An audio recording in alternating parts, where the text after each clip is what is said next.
So my dude's Valk here, and today I'm going to be trying to explain to you Baal's kit. Now keep in mind, Baal is Baal, Raiden Shogun is coming in 2.1, we don't know when Baal's coming. Wink, wink, nudge, nudge. Jokes aside, I'm actually going to try to explain the kit to you guys today so you guys can kind of understand, because I see a lot of confusion going on, and with her being in a test environment and people not knowing whether they want Aika, Yoimiya, Baal, or Kokomi, I'm going to try to explain Baal. I don't really care too much about Kokomi, so don't expect one of these videos for her. And she's not nearly as complicated as Baal is. Baal is probably one of the most complicated kits we've seen so far. She's going to be very resource intensive, but she is going to be a very, very strong unit whenever she's built out. Now, that being said, the way I'm going to do this video is I'm going to go skill, ult, passive, passive. That way, everything makes sense whenever everything's explained.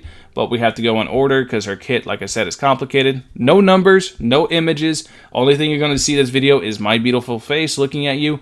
And I'm going to just be talking about it. So, first we're going to get into her skill. The way her skill works is essentially like Xingqiu's ult. She's going to do some initial damage. And then she's going to put a buff that applies to her as well as all of your teammates. That anytime a normal attack happens, she's going to shoot down a little bolt of lightning, and it has an eternal cooldown. Now, this buff also does multiple other things. It's going to have 100% uptime. I promise you, this buff will always be up on your team.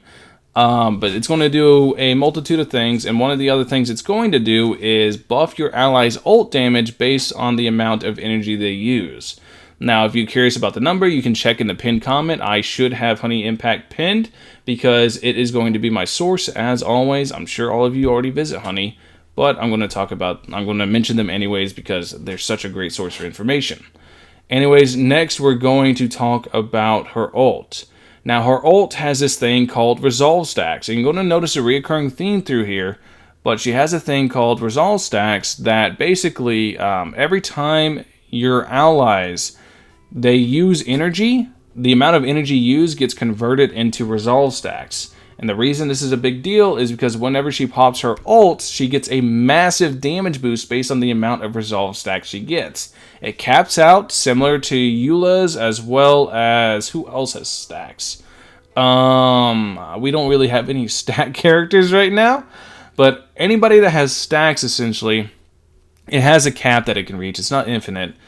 So it's not as crazy as Eula's, but it's a very powerful stacking mechanic regardless. And whenever it gets converted into it gets converted into a buff that helps her out, and she's going to pull out her Booba Sword. And she's going to deal one initial hit of damage, and then she's going to have the sword out for a set amount of time, and she's going to be able to start schwacking stuff and beating the hell out of enemies. Now, while she's beating the hell out of enemies, she's going to be regenerating energy to your teammates on an eternal cooldown. So she acts kind of like a battery as well as dealing damage.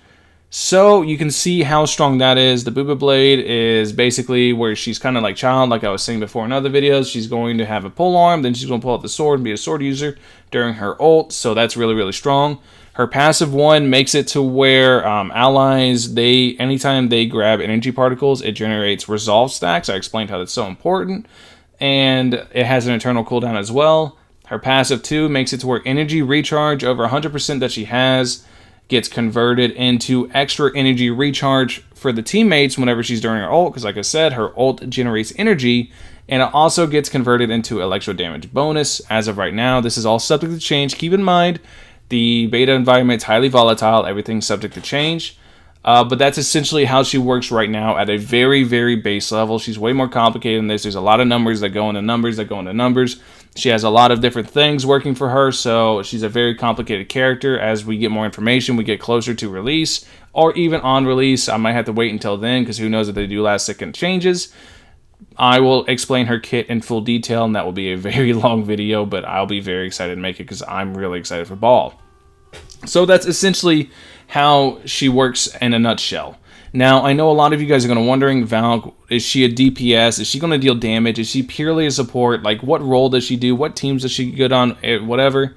She is a battery. She's going to make it where you're Bennett sitting there going, with his little thumbs up and the ult button. Whenever you hit Q or triangle or whatever you're playing on, she's going to make it to where you do that, then you swap over the Baal, you schwickety-schwack with her ult with the Booba Blade for a little while. You're going to generate another Bennett ult before anything else really happens. She's going to be a battery like that, so her supporting capabilities, not even counting her increased ult damage and everything else that she gives the team are already really, really powerful.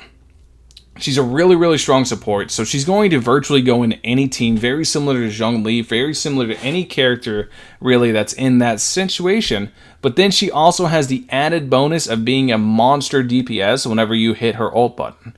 Now, keep in mind, her ult is a very short duration, similar to Hu Tao or Yoimiya, but while it's active, she is going to be shredding stuff with the Booba Blade.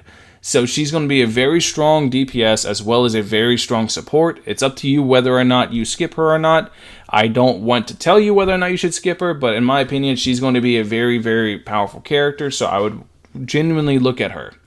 So hopefully this video helped you guys understand where she works, everything. Just keep in mind, she's going to be very, very resource intensive. She is a very stat hungry character, one of the most resource intensive characters we have had so far in the game. I can't imagine her coming out in a sad state with the numbers I'm seeing. She's absolutely ridiculous. But keep in mind, everything's subject to change. That's why I'm not mentioning numbers. Hopefully this video has helped you guys understand how Baal works. Let me know in the comment section below if you guys still have questions on how she works. Don't ask teens best weapons or anything like that, because like I said, you want to same value as Zhongli. You throw her in basically every team you have, and she'll be phenomenal. Don't worry about weapons and stuff until we get closer to the release and everything's more finalized. But as of right now, let me know if you guys have any questions outside of that concerning Baal or any questions in general. Let me know. If I feel like answering them, I will. Thank you all for watching. As always, hope you have a wonderful rest of your day. I will catch you guys in the next one. Can't wait for Baal. Can't wait. Peace.